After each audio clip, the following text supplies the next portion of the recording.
Sebenarnya sih kalau untuk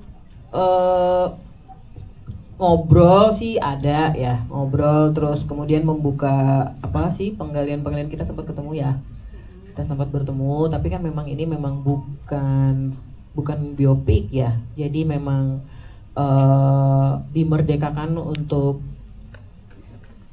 diinterpretasikan, ya kan? Ya nggak, Cak? Tapi maksudnya gini, yang aku ambil dari Bu Mutia tuh lebih kepada karena beliau juga sama ya mengalami hal tersebut. Jadi Mutia dalam cerita ini kan seorang perempuan yang boleh dibilang modern, sukses secara karir, tapi ternyata dia juga mengalami hal yang tidak pandang bulu gitu. Artinya dia juga mengalami hal, dia menginginkan mempunyai sesuatu yang tidak dia miliki, yang mana itu sangat manusiawi, yang pengen punya anak. Jadi lebih kepada itu sih, maksudnya bagaimana sih rasanya sebagai perempuan kuat, tapi juga satu sisi dia mempunyai sisi yang sangat manusiawi, yang adalah punya sesuatu yang tidak dia punya gitu. Dan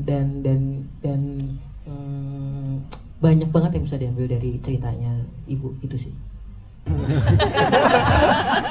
Kayaknya kurang valid kalau saya yang jawab. Kita tanya Bu Sutradara aja. Siapa itu? Suara siapa? Iya. Suaranya bukan suara Darius ya, suaranya suara Pak Fajri. Enggak, itu Darius Murni Darius. Justru aku surprise ya, tiba-tiba ya azan saudara-saudara. Terus benar valid dari awal sampai akhir. Iya. Ya sebenarnya seperti film-film yang sudah sebenarnya kita kan kita punya senjatanya adalah skenario. Jadi dari skenario itu kan banyak banget. Sebenarnya kalau dibaca sih sekedar cuman adegan aja gitu dengan dialog. Tapi ketika kita bedah, kita kan selalu punya masa-masa untuk reading yang bareng dengan semua pemain. Apalagi saya tuh modelannya sebelum reading tuh bahkan saya one on one biasanya.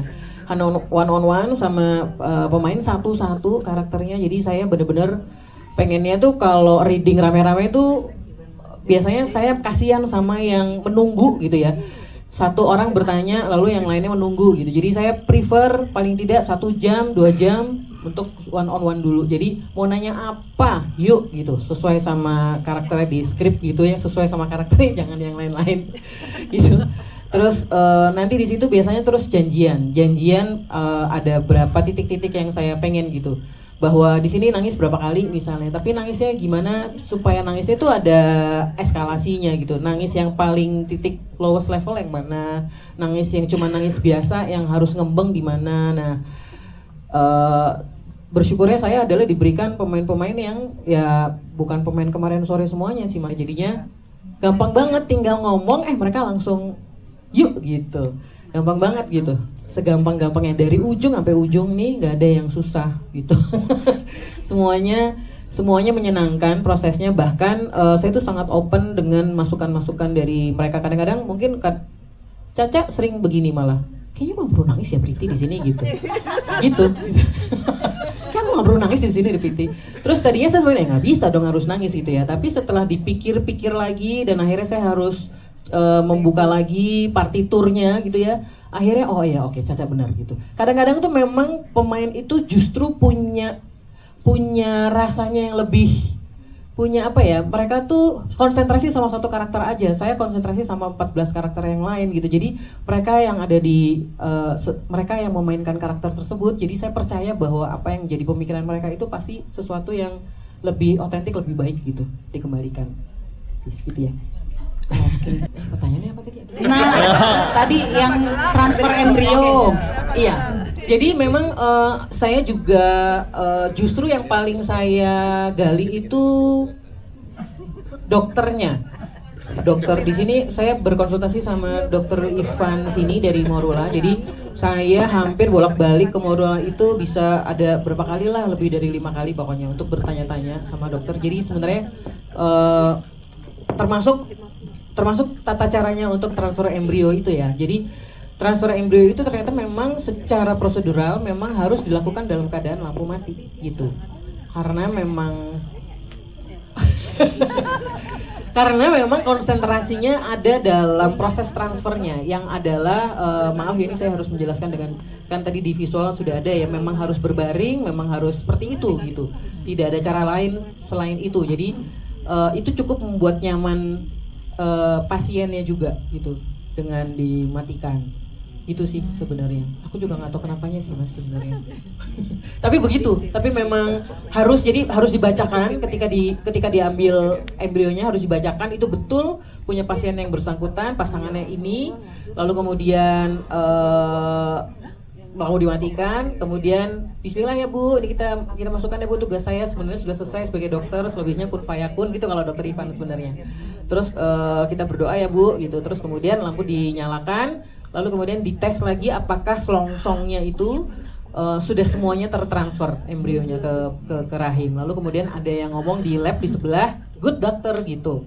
Itu memang secara prosedural begitu dan mereka betul-betul meminta adegannya dilakukan persis seperti itu. Nah karena 2 kali saya nego, jangan dua-duanya kayak gitu ya, kayak tutorial saya bilang. Jadi salah satu aja ya gitu. Yang penting penonton sudah teridentifikasi dengan seperti itu, yang selebihnya ya cuman ada matikan lampu, nyalakan lampu, ternyata Mas Gregory notice, makasih loh. Sampai di notice tadi jalan lengangnya juga tuh. Oh iya jalan lengang. Oke, jalan lengang sih sebenarnya sih cuman pesen aja itu beli footage Mas. Itu beli footage terus cuma pesennya memang kepengennya yang masih lengang karena kan memang ya kita sama-sama masih mengalami ya, masih ingat jelas banget saat itu Jakarta seperti apa, PSBB kayak apa, jadi ya pesannya pokoknya yang lengang gitu. Gampang banget kok Mas itu beneran. Siap. Mewakili para pejuang garis 2 ibu-ibu semuanya. Ya mewakili ya bahwa kalian tidak sendiri, bahwa film ini juga kita ada niat supaya menjadi ruang bicara yang selama ini hanya mungkin memendam, mungkin juga merasa diri aib. Semoga ini bisa menjadi pelukan hangat bagi kalian semua.